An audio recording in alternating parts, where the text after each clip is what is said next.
The rain hammered against the windshield as Marcus Sullivan's limousine crawled through the downtown streets, but he barely noticed.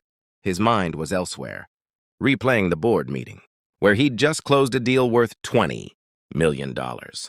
At 42, Marcus had everything a man could want: a sprawling estate in the suburbs, a collection of luxury cars, and a business empire that stretched across 3 states. Yet as the vehicle turned onto Maple Street, something gnawed at him, a feeling he couldn't quite name. His driver, Thomas, slowed near the intersection. Through the rain-streaked window, Marcus caught a glimpse of movement in the alley beside Chen's Market. At first, he thought it was just shadows playing tricks, but then he saw her, a woman huddled against the brick wall, soaked to the bone, her thin jacket offering no protection against the November storm. She was trying to shield something with her body, and as the headlights swept across the alley, Marcus felt his heart stop. It was Sarah. His wife of 15 years sat in that filthy alley, trembling, her once vibrant auburn hair plastered to her face. In her arms, she cradled their 8-year-old daughter, Emma, who appeared to be sleeping fitfully. Marcus's blood ran cold. He hadn't seen them in 3 days. Not since the morning he'd left for his business trip to Chicago. Sarah had mentioned something about visiting her mother. But this was impossible.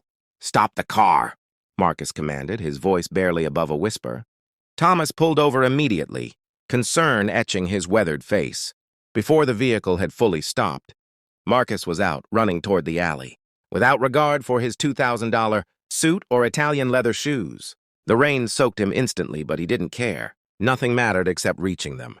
"Sarah!" His voice cracked as he dropped to his knees beside her. My God, what happened?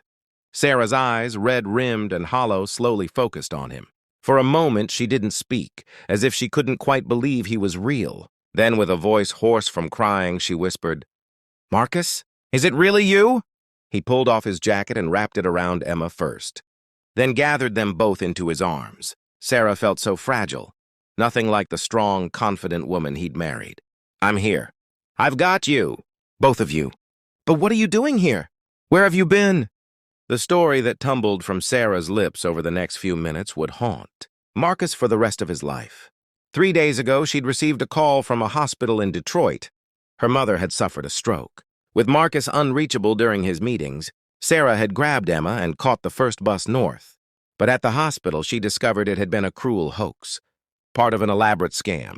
While she was frantically searching for her supposedly dying mother, thieves had stolen her purse containing her phone, credit cards, identification, and the $300 in cash she'd been carrying. Stranded in a strange city with no money and no way to prove her identity, Sarah had tried everything. She'd called their home, but the new housekeeper Marcus had hired didn't recognize her voice and thought it was a scam. She'd gone to the police, but without ID, they couldn't verify her story quickly enough. The shelter was full. She'd used the last of her strength to somehow get herself and Emma back to their hometown by hitchhiking and walking. But by the time they'd arrived, exhausted and traumatized, Sarah couldn't bring herself to go home. She felt ashamed, broken, convinced she'd failed as a mother and a wife. "I thought you'd be disappointed in me," she sobbed against his chest. "I thought I'd let you down. I just needed a moment to gather myself before facing you." But Emma was so tired, and it got dark, and I couldn't move anymore. Marcus felt tears streaming down his face, mixing with the rain. How had he not known? How had he been so absorbed in his business empire that he hadn't noticed? His own family had disappeared. He thought of the expensive watch on his wrist, the luxury car waiting at the curb, the millions in his bank accounts. None of it meant anything. Not a single dollar mattered if he couldn't protect the 2 people he loved most in the world. He scooped Emma into his arms while supporting Sarah, guiding them toward the car. Thomas had already opened the door and had blankets ready. As they drove to the hospital to get Emma checked out, Marcus made a decision that would change not just his life, but the lives of thousands. The next morning, after ensuring Emma was healthy and Sarah was resting comfortably at home, Marcus called an emergency meeting. But this wasn't with his board of directors. He gathered his entire management team, his lawyers, and his accountants. What he told them shocked everyone in the room. "I'm liquidating 25% of my personal assets," he announced. We're creating a foundation, the Sarah's Hope Foundation. Its mission will be to help people in crisis, specifically families who find themselves stranded, scammed, or in situations where the safety net has failed them. His CFO tried to object, citing the financial implications, but Marcus cut him off. I found my wife and daughter in an alley, cold, scared, and alone. My wife, who has every resource available to her, couldn't navigate a system that should have protected her. If this happened to her, how many others are falling through the cracks every single day? Within a week, Marcus had mobilized his entire network. He purchased a building downtown and converted it into a 24/7 crisis center. No ID required, no questions that would make people feel ashamed. Just immediate help, warm meals, clean beds, phone calls home, emergency funds, and most importantly, human dignity. He hired social workers, counselors, and advocates. He set up a hotline that connected to every major city in a 3-state area. But Marcus didn't stop there. He went public with Sarah's story, with her permission. He appeared on local news, then national news, telling the world about the night he found his family in an alley. His vulnerability shocked the business community. Here was a millionaire admitting he'd been so focused on success that he'd nearly lost everything that mattered. His honesty struck a chord. The response was overwhelming. Other business leaders started calling, wanting to replicate the model in their cities. Donations poured in. Within 3 months, Sarah's Hope had helped over 1,500 families. Each person who walked through those doors was treated like Marcus had wished someone had treated. Sarah with compassion, urgency, and respect. Sarah herself became the face of the foundation once she'd recovered from her ordeal. She met with every family personally when she could, sharing her story, letting them know they weren't alone. Emma, resilient as children often are, started a program where kids could donate their outgrown coats and clothes to other children in crisis. She called it Emma's Warm Hugs, and it became one of the foundation's most beloved initiatives. The city took notice. The mayor presented Marcus with a humanitarian award, but he deflected the praise. "I didn't do anything extraordinary," he said at the ceremony, his voice thick with emotion.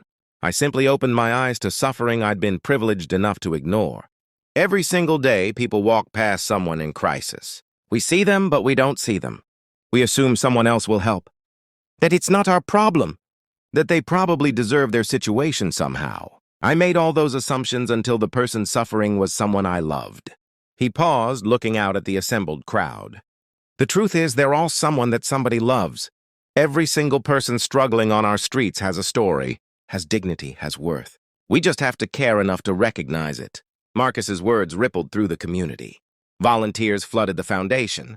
Local restaurants started donating meals. Lawyers offered pro bono services. Doctors provided free medical care. It became a movement. A year after that rainy November night, Marcus sat in his study, reading through thank you letters from families the foundation had helped. Sarah came in carrying 2 cups of coffee and settled into the chair beside him.